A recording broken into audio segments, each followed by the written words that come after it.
Hello everyone, कैसे हैं आप। उम्मीद करता हूं आप सभी अच्छे होंगे।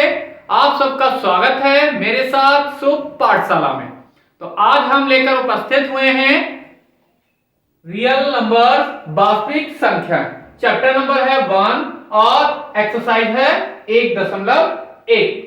तो यहां पर ये कुछ ऑब्जेक्टिव टाइप क्वेश्चंस हैं जो कि परीक्षाओं में अब तक पूछे गए हैं या पूछे जाते हैं, वो वाले क्वेश्चन मैंने यहां पर सेलेक्ट किए हैं।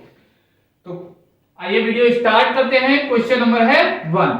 यदि 26 169 का एचसीएफ 13 हो तो 26 169 का एलसीएम होगा।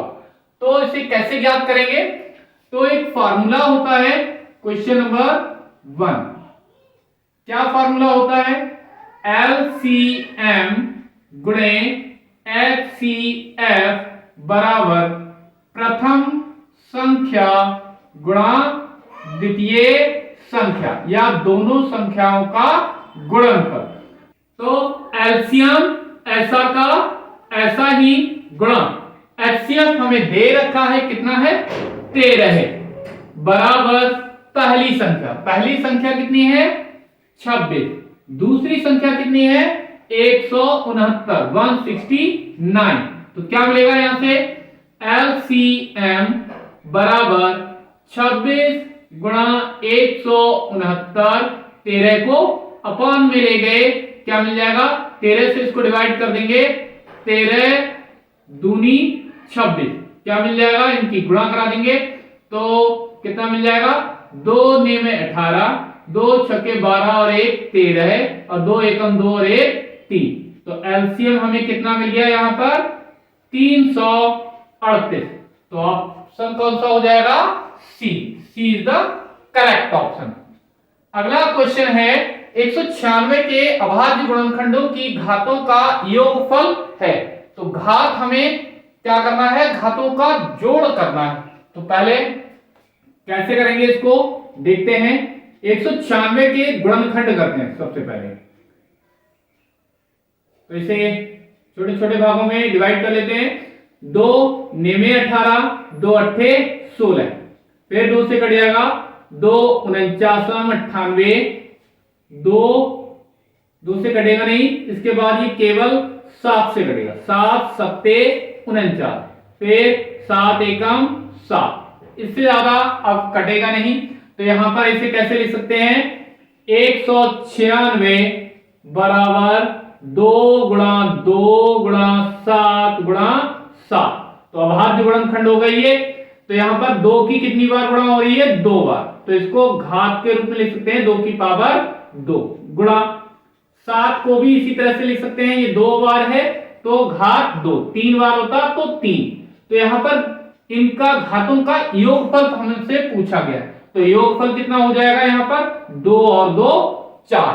तो 196 के अभाज्य गुणनखंडों की घातों का योगफल कितना हो जाएगा? 4। तो 4 is the right answer. Next है 15, 18 और 24 का लासा है। कैसे निकालेंगे? यहां पर इस तरह अभाज्य गुणनखंडन विधि द्वारा भी इसको सॉल्व कर सकते हैं और एक साथ भी इसका लासा निकाला जा सकता है। तो कैसे निकालेंगे? एक साथ ही निकाल लेते हैं। कितना है? 15, 18 और 24।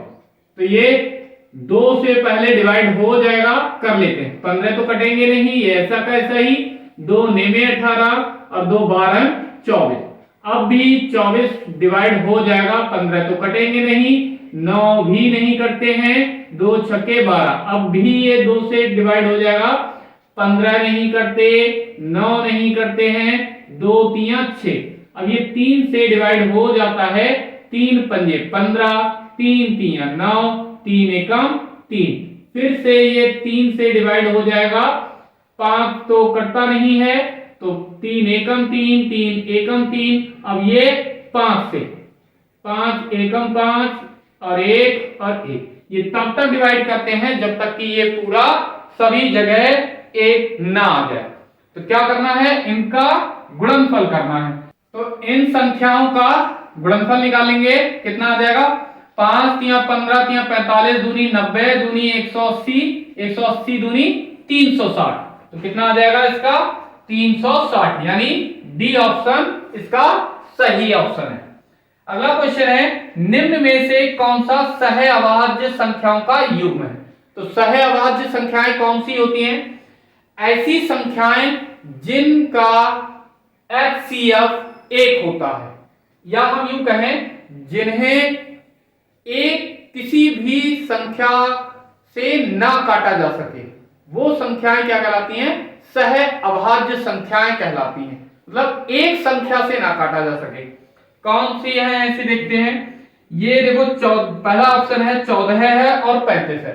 तो ये 14 और 35, इनमें ये 7 से दोनों ही संख्याएं डिवाइड हो जाएंगी। 7 दूनी 14, 7 पंजे 35। तो इसका जो HCF है वो 7 है।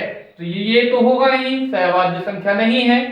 अगले बढ़ते हैं, ऐसा कोई भी एक नंबर नहीं है जो इन दोनों संख्याओं को विभाजित कर पाता हो। 18 और 25 किसी एक संख्या से विभाजित नहीं होते हैं। बात करें 31 और 93 की, तो 31 तिया 93 होते हैं, तो ये कट रहे हैं एक ही संख्या से, इनका HCF 31 है, तो ये भी कैसा हो जाएगा? सहअभाज्य संख्या नहीं है। बात करें इसकी 32 और 62, ये दोनों 2 से डिवाइड हो रही हैं, सम संख्याएं हैं, तो ये भी सहअभाज्य संख्या नहीं होगी। तो कौन सी हो जाएगी इसमें सहअभाज्य संख्या? 18 और 25। बी ऑप्शन इसका सही ऑप्शन है, ये सहअभाज्य संख्या है। अगला है 144 के अभाज्य गुणनखंडों में 2 की घात है। तो यहां पर 2 की घात पूछी गई, तो कैसे निकालेंगे इसे? देखिए 144 कहा गया है, तो 144 बराबर कितना होता है? यहां पर 12 गुणा 12, 12 का वर्ग होता है, तो हम इसे इस तरह से लिख सकते हैं। इसे कितना लिख सकते हैं? इसे लिख सकते हैं 4 गुणा 3। इसे भी कितना लिख सकते हैं? 4 गुणा 3। तो यहां पर 4 को हम लिख सकते हैं 2 की घात 2, इसी तरह से गुणा 3, ऐसा कैसे? इसे भी लिख सकते हैं 2 की घात 2 गुणा 3। तो 2 की कुल पावर कितनी हो जाएगी? गुणा में घातें जुड़ जाती हैं, तो 2 की घात हो गई 4, और यहां पर 3 की घात हो गई 2। हालांकि हमसे वो पूछा नहीं गया है, हमसे केवल 2 की घात पूछी गई। तो 2 की घात कितनी है? 4। तो इसमें पहला ही ऑप्शन सही है।